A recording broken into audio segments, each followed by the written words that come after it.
Assalamualaikum warahmatullahi wabarakatuh. Tabi pun berjumpa kembali bersama dengan saya dalam kuliah mikrobiologi pertanian. Hari ini kita akan mempelajari mengenai pertumbuhan dan perkembangan mikroba. Mikroba dalam hari ini bisa disebut sebagai juga mikroorganisme, ya, ataupun mikroba. Jadi itu dua hal yang sama, yang meliputi misalkan bakteri, jamur, Actinomycetes, dan kelompok mikroba yang lainnya. Jadi mohon disimak dengan baik-baik materi yang akan disampaikan berikut ini. Baiklah, kita akan masuk ke dalam materi mikrobiologi pertanian kali ini, yaitu tentang pertumbuhan dan perkembangan mikroba. Jadi selanjutnya untuk capaian pembelajaran yang perlu adik-adik semuanya dapatkan pada materi ini adalah mahasiswa mampu menjelaskan mengenai perbedaan antara pertumbuhan dan perkembangan sel mikroba. Kemudian selanjutnya mahasiswa dapat menjelaskan mengenai faktor-faktor yang mempengaruhi kehidupan dari mikroba itu sendiri. Selanjutnya kita akan masuk ke pertumbuhan dan perkembangan sel. Jadi pertumbuhan dan perkembangan adalah sesuatu yang berbeda. Dalam hal ini yang kita lihat contohnya adalah sel bakteri yang ada dalam ilustrasi. Jadi pertumbuhan itu merupakan proses bertambahnya jumlah. Jadi jumlah sel itu bertambah. Kemudian pertambahan ukuran dan berat. Kemudian pertumbuhan itu merupakan satu hal yang irreversible atau tidak dapat kembali lagi. Ya, kemudian pertumbuhan itu kuantitatif, bisa diukur. Nah, jadi bertambahnya jumlah sel, bertambahnya ukuran dan berat, kemudian irreversible dan kuantitatif itu merupakan ciri-ciri dari pertumbuhan. Kalau pada manusia, misalkan pertumbuhan itu adalah pertambahan berat badan, pertambahan tinggi badan, kemudian itu semuanya tidak akan irreversible. Kita tidak akan irreversible menjadi bentuk saat kita bayi atau saat kita kecil lagi. Nah, itu pertumbuhan. Kemudian pertumbuhan ini bisa diukur, kuantitatifnya bisa diukur, berapa jumlah beratnya, berapa ukurannya bisa diukur. Tetapi kalau perkembangan itu tidak dapat diukur. Jadi perkembangan itu adalah proses diferensiasi. Diferensiasi itu adalah perkembangan yang berkaitan dengan misalkan jaringan maupun organ. Ya, dalam hal ini misalkan dalam sel adalah perkembangan dari misalkan organel-organel sel, kemudian perkembangan dari misalkan pembelahan, pembentukan septum dan seperti itu merupakan proses perkembangan yang tidak dapat diukur. Itu merupakan proses diferensiasi yang tadinya setelah replikasi akan masuk ke proses pemanjangan, setelah itu pembentukan septum, nah baru akan mengalami pemisahan. Itu adalah proses perkembangan. Tapi kalau untuk jumlah, berat, dan ukuran itu adalah pertumbuhannya. Nah, jadi bisa dibedakan ya. Selanjutnya mengenai bagaimana cara kita mengukur pertumbuhan dari mikroba. Karena pertumbuhan itu adalah kuantitatif yang bisa diukur, bisa terukur, maka bagaimana cara mengukurnya? Yang pertama bisa dihitung secara langsung atau perhitungan langsung dengan cara menghitung sel yang hidup maupun sel yang mati. Nah, itu metodenya dengan pertama sel dan mati dan sel yang hidup ini maksud saya adalah bisa diukur, tapi kita tidak bisa membedakan mana sel yang hidup, mana yang sel mati. Artinya bercampur. Ya, artinya bercampur dengan cara perhitungan langsung ini. Ini contohnya dengan metode turbidimetri atau metode kekeruhan dengan alat turbidimeter. Kemudian yang kedua dengan metode total plate count dengan mikroskop dan juga menggunakan hemasitometer. Yang ketiga dengan berat kering. Nanti akan ada penjelasannya. Kemudian yang kedua adalah perhitungan secara tidak langsung. Yang bisa dihitung hanyalah sel hidupnya. Contohnya metode yang sering digunakan dalam mikrobiologi adalah total plate count. Total plate count atau TPC.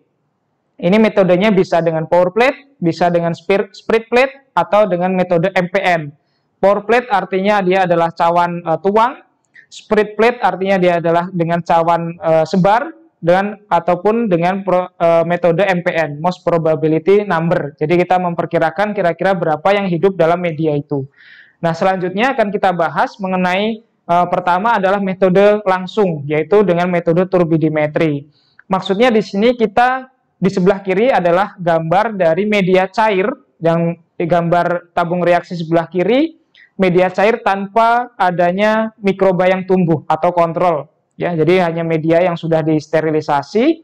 Kemudian sebelah kanan bersifat keruh. Biasanya kalau sudah keruh seperti itu akan ada bakteri atau organisme yang tumbuh di sana. Nah, itu akan kita ukur ya, secara kekeruhannya berapa. Tentu yang memiliki tingkat kekeruhan tinggi, maka persen transmisinya itu juga akan lebih tinggi ya. Mohon maaf ya. Sebentar, Mbak. Saya lupa ini. Oh ya. Lanjut ya. Untuk yang memiliki tingkat kekeruhan yang lebih tinggi, maka jumlah cahaya yang dilewatkan atau persen transmisinya itu akan semakin sedikit. Nah, itu dengan metode turbidimetri, yaitu memanfaatkan jumlah cahaya yang dilewatkan atau yang memancar ke media tersebut, kemudian berapa cahaya yang dilewatkan. Nah, cahaya yang tidak lewat ini karena terhalang tingkat kekeruhan yang cukup tinggi, sehingga jumlah persen transmisi, light transmission atau transmisi cahayanya itu menjadi tidak 100%, ya, tidak 100%, karena ada sesuatu yang hidup atau ada kekeruhan di sana. Nah, itu jadi dengan turbidimetri ini kita tidak bisa membedakan mana organisme atau bakteri yang hidup dan bakteri yang mati. Sel hidup dan sel matinya tidak bisa kita lihat atau kita ukur. Nah, kemudian alatnya ini adalah turbidimeter, yang di sebelah gambar B itu adalah alat turbidimeter, itu menggunakan cahaya untuk melihat berapa persen transmisi dari cahaya tersebut. Selanjutnya, metode langsung yang kedua adalah hemasitometer. Jadi dari media cair tadi bisa kita ambil dengan pipet 1 mili misalkan, kita letakkan pada hemasitometer, ya. Hemasitometer ini ukurannya tidaklah besar, ya, tidaklah besar, seukuran meja setengah dari meja preparat pada mikroskop, gitu ya. Jadi diletakkan di turbidimeter di bagian tengah dan ada skalanya. Kemudian cairan suspensi, ya, suspensi itu adalah media yang mengandung bakteri tadi kita ambil, kita pipet, kemudian kita masukkan ke hemasitometer sebanyak 1 mili, kemudian kita lihat di mikroskop seperti gambar yang sebelah kanan, maka akan terlihat sel-sel bakteri yang ada di dalam hemasitometer atau skala. Nah, itu bisa kita hitung dalam luasan skala tertentu berapa jumlah sel yang ada di sana. Nah, ini kita tidak bisa membedakan antara sel hidup dan sel mati. Semua sel ini bisa kita hitung, tapi kita tidak bisa membedakan apakah dia hidup atau mati, seperti itu. Selanjutnya, dengan metode berat kering. Jadi hasil inokulasi atau suspensi, ya, suspensi pada media cair yang seperti di tabung reaksi itu kemudian kita sentrifugasi, ya, sentrifugasi dengan kecepatan tertentu, kemudian kita buang supernatan, ya, supernatan itu bagian cairnya. Tentu kalau di sentrifugasi itu ada bagian yang mengendap dan ada bagian yang cair, ya. Bagian yang cair itu supernatan itu kita buang, kemudian bagian yang mengendap itu adalah sel-sel yang telah mengendap dan itu nanti akan kita timbang. Ya, akan kita timbang berapa biomasa dari sel itu, sehingga kita bisa melihat berat kering dari sel dalam tabung reaksi yang sudah kita siapkan tadi, seperti itu. Selanjutnya, ini adalah metode total plate count, ini metode tidak langsung. Nah, ini bisa kita melihat bakteri atau mikroba yang hidup di sini. Yang kita hitung adalah mikroba yang hidup, yaitu dengan seri pengenceran bertingkat di sini sebutnya. Jadi sampel dimasukkan ke dalam, kita menggunakan larutan fisiologis yang terbuat dari NaCl dengan konsentrasi 8,5 gram per 1000 mili atau 0,85%, ya, larutan fisiologis. Kemudian kita lakukan pengenceran bertingkat, ya, kita ambil 10 gram, kita masukkan larutan fisiologis 90 mili, kemudian kita ambil atau kita pipet 1 mili, kita masukkan ke larutan fisiologis 9 mili pada tabung reaksi, dan seterusnya. Ini akan kita pelajari dalam praktikum. Kemudian kita masukkan hasil pengenceran bertingkatnya ke media. Nah, kemudian dia akan ada bakteri yang tumbuh atau jamur yang tumbuh ya di sana, atau Actinomycetes yang tumbuh di dalam media itu kita hitung berapa jumlah selnya, berapa jumlah koloninya yang hidup maksud saya. Di sana adalah jumlah koloni yang hidup. Selanjutnya, nah metode TPC atau total plate count itu ada dua. Yang pertama spread plate, yang kedua adalah pour plate. Ya, spread plate itu adalah metode sebar. Maksudnya adalah jadi media itu yang telah dibuat itu dituangkan pada cawan Petri. Ya, setelah dituangkan ditunggu dingin, baru digunakan untuk menumbuhkan dari hasil pengenceran tadi. Tetapi kalau metode pour plate itu adalah hasil pengenceran dimasukkan ke cawan Petri yang sudah steril, baru medianya dituangkan. Jadi perbedaannya seperti itu. Ya, perbedaannya dari teknisnya adalah media dituangkan sebelum pengenceran dituang, itu adalah spread plate. Kalau media dituangkan setelah pengenceran dituang adalah pour plate. Kemudian diinkubasi dan hasilnya pun pasti berbeda. Jika spread plate itu akan dominan mikroba yang tumbuh di permukaan, ya, atau surface colonies, ya, dia di sana. Tapi kalau pour plate itu akan lebih banyak bisa surface colony, kemudian ada yang subsurface, jadi ada yang tumbuh di bawah, sedikit di bawah permukaan. Nah, itu tipikal koloni yang tumbuh di hasil metode pour plate dan juga spread plate. Jadi bedakan ya adik-adik antara dua metode ini, dan ini dua-duanya sering digunakan dalam proses mikrobiologi di laboratorium mikrobiologi. Selanjutnya adalah proses untuk ini adalah hasil pemurnian. Jadi kita setelah mendapatkan isolat atau mendapatkan koloni yang tumbuh, maka kita murnikan dengan cara distrik. Ya, distrik. Ini adalah koloni yang sudah distrik. Nah, koloni yang tunggal itu merupakan koloni yang akan kita pakai. Yang tunggal itu artinya dia terpisah dari koloni yang banyak, itu yang akan kita pakai, artinya dia sudah murni. Yaitu contohnya. Selanjutnya, mengenai reproduksi organisme atau reproduksi organisme ini secara umum ya. Secara umum ini ada dua bentuk, secara seksual dan aseksual ya. Kemudian kalau aseksual itu dengan menghasilkan sel baru yang identik dengan induknya atau aslinya.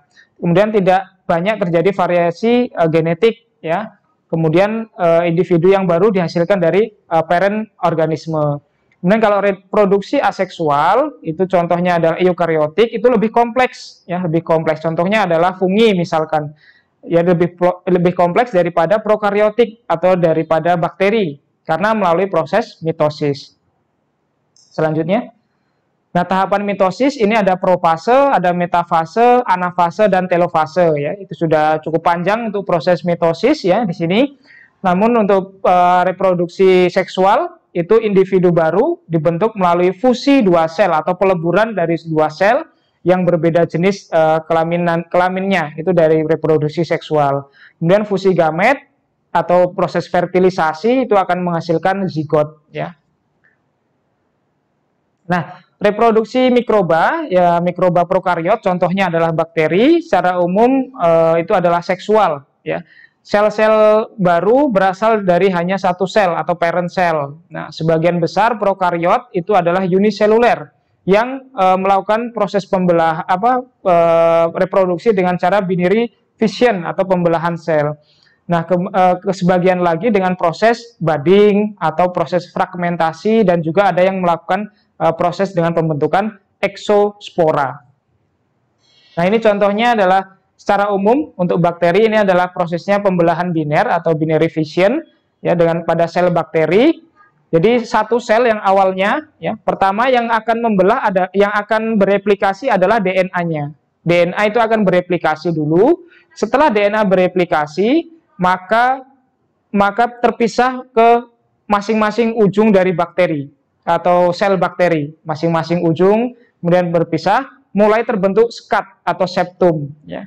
Kemudian di fase ketiga, septum atau sekatnya semakin lebih jelas, dan fase keempat sudah mulai menjadi dua sel yang berbeda, dua bakteri yang berbeda.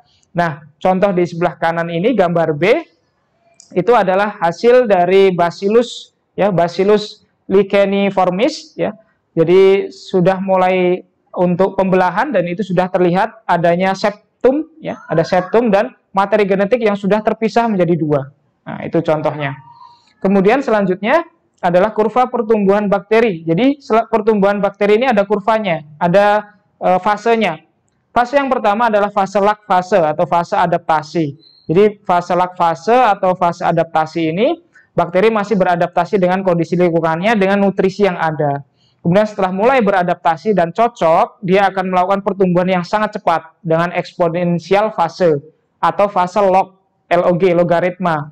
Jadi fasenya cukup cepat di sini, memanfaatkan makanan dengan sangat baik, sumber energinya melimpah, kemudian proses reproduksi berjalan dengan cepat, pembelahannya, kemudian setelah makanan mulai sedikit berkurang, mulai habis, seperti itu, dia akan masuk fase stationary, ya, atau fase stasioner, ya.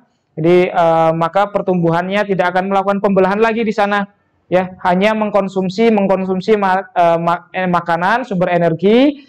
Terkadang setelah fase stationary ini bisa naik lagi, bisa lock lagi jika ditambahkan sumber nutrisi baru. Tetapi jika tidak ditambahkan sumber nutrisi baru, maka nutrisi akan semakin habis, senyawa toksik akan semakin banyak, dan akan masuk fase death atau fase kematian. Nah, itu senyawa toksik sudah mulai banyak, energi sudah mulai berkurang, jumlah bakteri sudah mulai menurun, banyak yang mati. Seperti itu, sehingga mengalami fase kematian. Jadi, ada 4 fase. Fase lag, adaptasi, fase log atau eksponensial, fase stasioner atau tetap, kemudian fase death atau kematian. Selanjutnya adalah faktor yang mempengaruhi pertumbuhan atau perkembangan dari bakteri. Yang pertama ada faktor fisik, kemudian faktor kimia. Ya, ada faktor fisik adalah temperatur, pH, tekanan osmotik, oksigen. Faktor kimia yang berhubungan dengan unsur hara. Selanjutnya, ya, yang pertama adalah temperatur. Yang optimum bagi mikroba, untuk pertumbuhan mikroba ini memiliki temperatur optimum masing-masing tergantung jenisnya. Ada 4 jenis mikroba berdasarkan temperatur optimumnya. Yang pertama adalah psikropil, itu mampu tumbuh di suhu dingin, optimumnya di suhu 15. Kemudian mesofil atau moderate, itu di suhu yang moderate, ya, suhu ruang misalkan, itu adalah mesofil. Ada yang termofil, ya, ada yang termofil, dan juga yang paling tahan terhadap kondisi lingkungan yang sangat panas adalah hipertermofil, ya. Itu adalah 4 kelompok bakteri berdasarkan temperatur optimumnya. Selanjutnya, berdasarkan pH. Jadi ada bakteri yang ada mikroba atau bakteri yang mampu tahan pada rentang pH optimal di pH 7 misalkan. Banyakkan semuanya pasti berada di rentang pH itu, sebagian besar, ya. Namun juga ada yang tahan atau resisten terhadap pH asam, kurang dari 5,5 misalkan. Sangat masam pun juga ada bakteri acidofilik, ya, seperti itu. Acidithiobacteria seperti itu juga bakteri yang tahan terhadap kondisi asam. Thiobacillus itu, ya. Kemudian bakteri yang resisten pada pH basa, ya, pada wilayah yang memiliki tingkat basa yang cukup tinggi, salinitasnya tinggi, itu bisa juga ada bakteri yang mampu tumbuh di sana, dan itu bisa kita manfaatkan. Kemudian selanjutnya adalah tekanan osmotik. Itu adalah kondisi lingkungan di luar sel dan di dalam sel bakteri.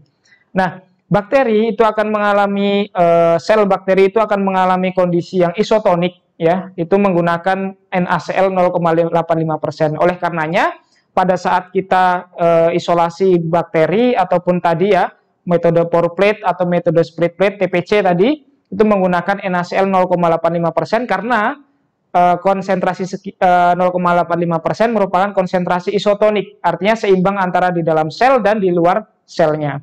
Tetapi jika kondisi lingkungannya tidak seimbang, bisa masuk ke fase hipertonik ataupun hipotonik.